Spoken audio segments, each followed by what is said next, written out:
अरे एलजी साहब, अब तो पड़ गई शांति आपको। सुप्रीम कोर्ट ने आखिरकार हमारे हक में फैसला सुना दिया और कहा है कि जिन लोगों ने दिल्ली की सरकार को चुना है उन्हीं का हक है दिल्ली पर।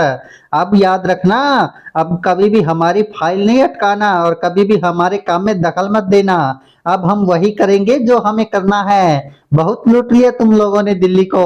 अब सब ऑफिसर हमारे इशारों पर चलेंगे। अब हम बताएंगे जिन्होंने भ्रष्टाचार किया था या जिनकी आपके होते हुए जिनकी चलती थी ना, उन्होंने बड़ा परेशान किया है। अब सबको एक एक करके ठिकाने लगा देंगे। और आप क्या ढूंढ रहे हो अब सोशल मीडिया पर? अब सुप्रीम कोर्ट का फैसला बदलने वाला नहीं है। हमें भी तो बता दो, क्या सुन रहे हो, क्या देख रहे हो ऐसा इस पर? अरे केजरीवाल जी, ये बातें तो संबित पात्रा को बोलो या रिंकिया के पापा को बोलो, मुझे इससे कोई फर्क नहीं पड़ता। अरे मैं तो खुश हूँ कि सुप्रीम कोर्ट ने तुम्हारे हक में फैसला सुना दिया। अब ना मुझे मोदी जी कुछ बोलेंगे ना ये भाजपा के नेता तंग करेंगे। अब मेरा तो पीछा छूटा, मैं तो बहुत खुश हूँ। और तुम क्या कह रहे थे, क्या देख रहे हो? अरे आप, मैं एंजॉय कर रहा हूँ, आप भी सुन लो क्या देख रहा हूँ मैं। चट देनी मार देली खींच के तमाचा ही हंस देले रिंकिया के पापा ही हंस देल बिकिया के पापा ही। अरे बंद करो एलजी साहब, बंद करो। आप क्या सुन रहे हो? आपको मस्ती मजाक चढ़ी हुई है? आपको क्या लग रहा है आपका पीछा छूट गया? अरे हमारे ऊपर देखो क्या बीत रही है।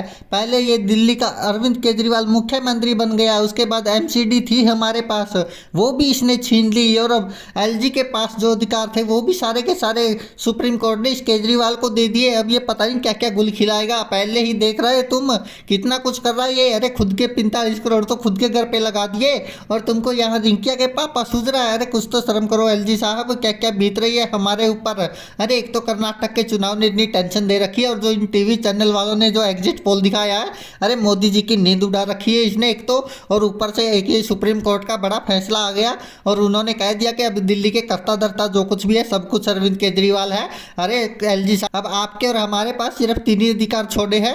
सुप्रीम कोर्ट ने सारा का सारा कुछ अरविंद केजरीवाल को दे दिया है और आप यहाँ पर रिंकिया के पापा सुनकर हमारी पूरी पार्टी का और मोदी जी का मजाक बना रहे हो। कुछ तो शर्म करो एलजी साहब। अब ये सोचो हम करेंगे तो करेंगे क्या। अरे तिवारी भैया, क्यों इतनी टेंशन ले रहे हो? आपको क्या लगता है मोदी जी के होते हुए ऐसा हो सकता है?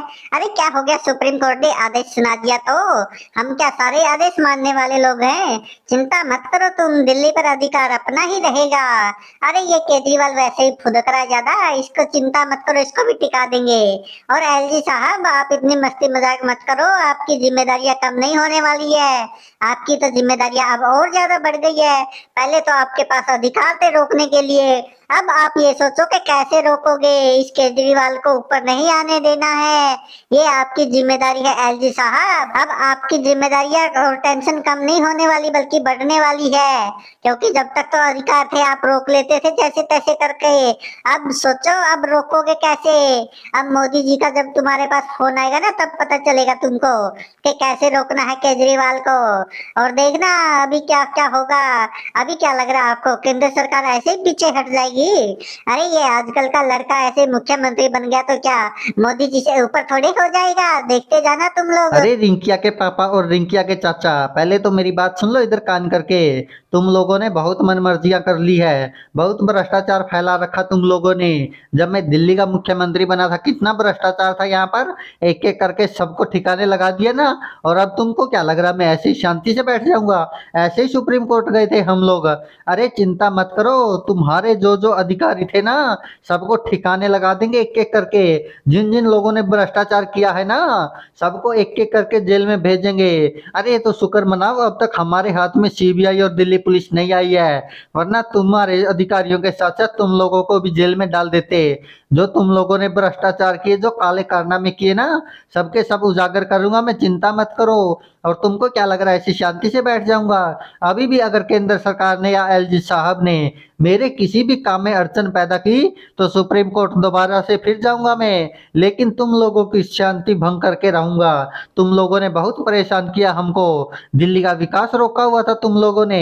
जब भी मैं कुछ भी करता था तुम लोग एलजी से कहकर वही काम कैंसिल करवा देते थे, कोई ना कोई राह में रोड़ा अटकाए रखते थे।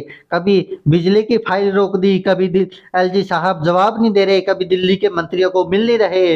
अब पता चलेगा एलजी साहब को सुप्रीम कोर्ट ने क्या कहा है, साफ साफ साफ कहा है कि जो दिल्ली की चुनी हुई सरकार है उसी का दिल्ली पर हक है। एलजी साहब अब अपने कानों को खोल के रखना, और हाँ ऐसे ही आप मस्ती मजाक करो। अच्छा हुआ आपका पीछा छूट गया। अब सुनो आप रिंकिया के पापा, वरना रिंकिया के दादा ने आपको जो नचा रखा था ना, सबको पता है आप किसके इशारों पर नाच रहे थे। अब दोबारा ऐसी गलती मत करना, ठीक है?